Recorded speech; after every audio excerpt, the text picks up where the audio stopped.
Ça m'évoque en tout cas 3 points essentiels. La transition écologique, c'est celle qui vient tout de suite à l'idée. Et à l'évidence, c'est un sujet qui aujourd'hui traverse absolument toutes nos pratiques. Ça m'évoque évidemment la transition numérique. Donc ça, c'est quelque chose qui rejoint la première, évidemment, puisque le numérique, c'est extrêmement énergivore. Et la troisième, eh bien, en fait, elle est vraiment spécifique à notre métier de la culture. C'est la transformation culturelle, rééquilibrer nos relations entre les sachants et ceux qui viennent apprendre, entre ceux qui font le spectacle ou la culture et ceux qui la consomment ou y assistent. Moi, je vois beaucoup de transformation derrière le mot transition. C'est une belle question de définition, qu'est-ce qu'on met derrière les mots.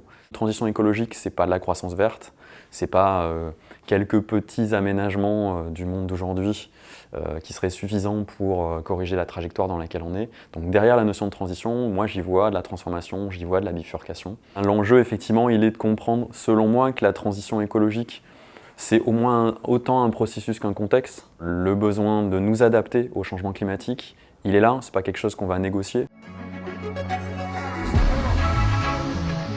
Pour moi, le secteur culturel, il a besoin de structuration encore, il a besoin d'être mieux compris surtout par la société civile. Donc il y a encore tout ça à déconstruire, je pense, et à faire valoir en fait un secteur qui est professionnel, qui a des apports sur les territoires. Il faut continuer d'œuvrer pour que le secteur culturel soit clairement plus fluide, on va dire. La transition écologique, c'est finalement au moins autant un contexte avec lequel il faut dealer qu'un processus. Et du coup, la grande question, c'est quel est le chemin qu'on va prendre face à ce contexte. En tout cas, je mets une transformation profonde de notre modèle de production et de diffusion dans le secteur culturel.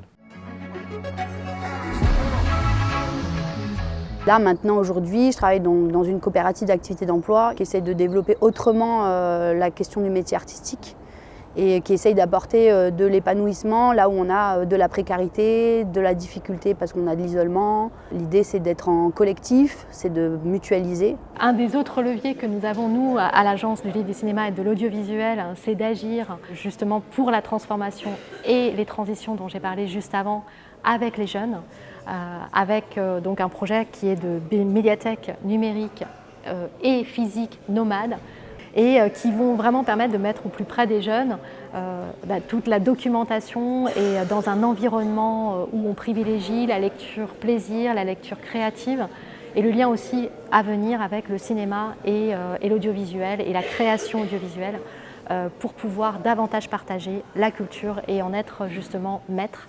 En tant que président d'une association qui œuvre dans le domaine, continuer à porter la bonne parole pour qu'on puisse organiser des rencontres de ce type, qu'un maximum de personnes y participent, en particulier les personnes, les élus, les techniciens, pour accélérer les changements ou les ralentir des fois.